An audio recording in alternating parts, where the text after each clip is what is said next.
The year is 1994 in Los Angeles, California. Interplay Entertainment are unsure where they should go next, coming from things like Earthworm Jim, Siberia, and Dungeon Master 2 over the past couple of years. They decided to take to the Wastelands, yet again, with a new spin. One of Interplay's big hits was Wasteland, published by Electronic Arts. However, following an attempt to make a sequel, Interplay were halted in their tracks when EA decided not to license the brand back out to them, forcing them to rebrand and continue their apocalyptic ideas under a new name. Ladies and gentlemen, welcome to the history of the Fallout franchise. Directive lead Tim Cain did a large portion of Fallout 1's development and truly helped shape the Fallout landscape by creating the engine which you see today in the original. Cain and his team spent years working with the acquired GURPS, or the Generic Universal Role-Playing System, and within that time they would create what would later be dubbed the Fallout Bible, building a massively unique apocalyptic world for us later to explore. The original also introduced the world to iconic gameplay mechanics such as the special system for developing your character, and the Vault-Tec Assisted Targeting System, or VATS, for taking out your foes. For a large portion of the creative stage, Cain even worked on the game alone with just his thoughts, but this seems to have worked out fairly well, with the final product releasing on October 10th, 1997 to most of the world, receiving overwhelmingly positive scores of around 90%, having reviewers praising its detailed graphics, compelling plot, and intuitive gameplay for the time. With such a great reception from the first game, the team wanted to expand on the universe, but still wanted to keep things fresh. This prompted a certain Black Isle studio to intervene and take on the challenge. Black Isle upgraded the whole game's engine to allow for several improvements, including the ability to set attitudes of NPC party members, and the ability to push people who are obscuring doors and other paths, as that was one of the few complaints about the first game.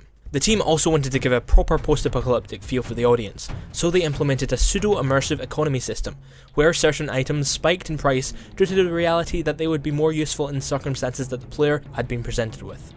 Almost a year after the first game, Fallout 2 launched on the 30th of September 1998. Following its predecessor, it received critical acclaim and pleased fans with an average of 89%. This is where the series sorta hits a brick wall. There is no main series installment seen for years. It stagnated until mid-2004 when Bethesda Softworks bought the series and overall brand from Interplay. In between 98's Fallout 2 and this time though, there were a couple of spin-off titles, both of which had some sort of focus on the Brotherhood of Steel, a faction that has been a core part of the franchise from the beginning. The first being Fallout Tactics, released on the 15th of March 2001 and was developed by an Australian studio, Microfonte, brought in yet again a similar feel to the franchise, and it also kept up a good name for the series with pretty consistent positive reviews. Meanwhile, Interplay were planning and developing a few new projects: Fallout Extreme, Van Buren, and Fallout PlayStation to name a few. However, only one made it to store shelves: Fallout Brotherhood of Steel. It differed from the older games, being released only on the PlayStation 2 and original Xbox. It sported a more real-time combat system and a different perspective to the whole Wasteland. Brotherhood of Steel was actually the first game to put the franchise in a bad light, receiving mixed critiques, with many denouncing the dull dialogue, poorly crafted characters and character models, together with the game holding your hand a little too much. It was a Fallout game mostly in name and one of the less loved in the franchise. As I previously mentioned, the series changed hands in 2004. Some exciting prospects came when Fallout fans found out the newest installment was being developed by Bethesda Game Studios, led by game director Todd Howard, known for working on the ever-growing Elder Scrolls franchise. Bethesda's Fallout 3 had a massive task on its hands: to rejuvenate the Fallout world for this new generation of gamers. Howard and his team made the decision to put the Fallout universe into a first-person perspective for the first time yet. This allowed for a much more immersive experience and created an atmosphere that the players could truly enjoy. This wasn't the only change to the franchise that Bethesda Game Studios made though. They utilised the newly developed Gamebryo engine, crafting a 3D open world sandbox for the players to explore. They also moved away from the typical turn-based combat system, introducing a free-flowing real-time combat to the series, along with keeping some of the staples of the franchise, including special and skill point systems, and of course VATS mode, which allowed for some of the original Fallout fans to relive some of their favourite moments from a totally different perspective. In short, it perfectly balances iconography and key functions from the originals with fresh ideas to progress the franchise forwards. Fallout 3 released on the 28th of October in 2008 to all of North America, and the rest of the world received it on the 30th for Xbox 360, PlayStation 3 and of course, PC. The game was an incredible success, bringing back amazing gameplay for Fallout lovers and doing the previous main games justice. The release had critical and fan backing, receiving an average score of around 92% across all platforms respectively. Bethesda Game Studios now had two of the largest franchises in the RPG genre and possibly gaming in general. So a break from the Fallout franchise was certainly coming. With them working on the next Elder Scrolls installment, they decided to license the series out, passing the torch onto Obsidian Entertainment, who had dealt with large RPGs in the past, helping with Knights of the Old Republic, Alpha Protocol, and Neverwinter Nights 2.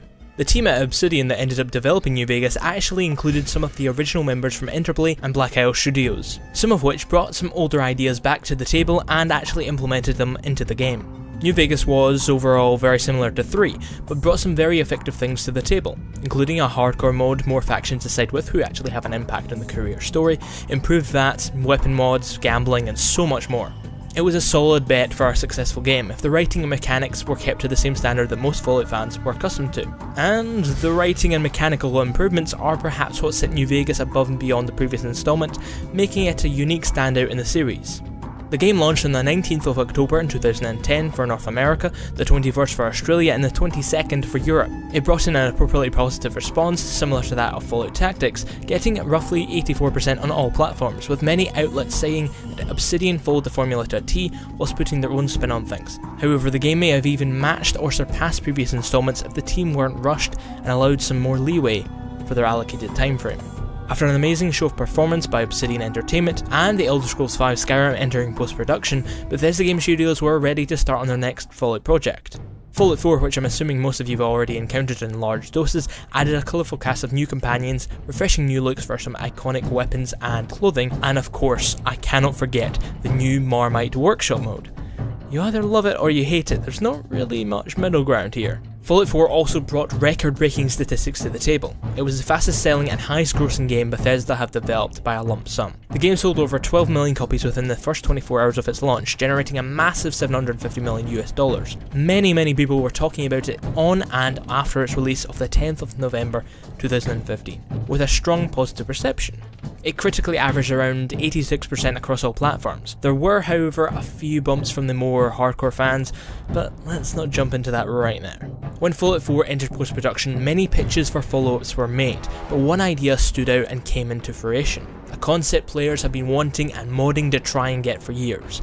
Fallout, but cooperative, or just multiplayer in some sense. And with that, we, the fans, patiently waited, viewing a long livestream that finished with the Fallout 76 announcement on the 30th of May 2018, with a follow-up at E3 later in the year.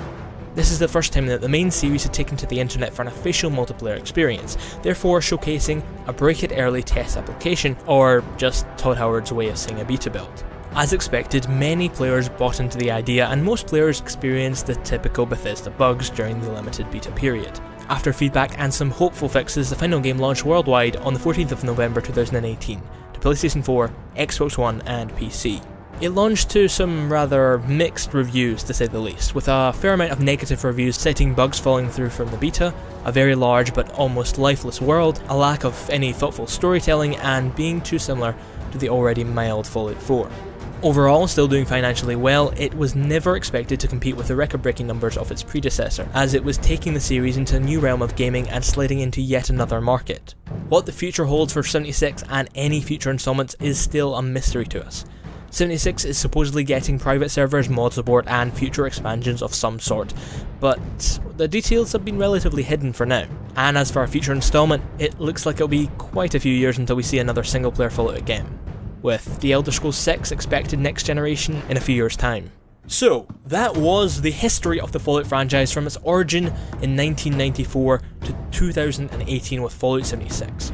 I'm pretty sure you'll agree with me here, but the series has produced some of the best RPGs in gaming, and I really hope the series lives on for many years to come, bringing back some of its glory days. I also hope you enjoyed this video, and if you want more of this format, you should definitely drop this video a like and share it with your friends. Make sure to tell me what series I should do next in the comment section below, and my name is Andrew or Stalli Willivan. Make sure to drop a like, drop a comment, and subscribe if you've not done so already, and I'll see you on the next video. Bye bye.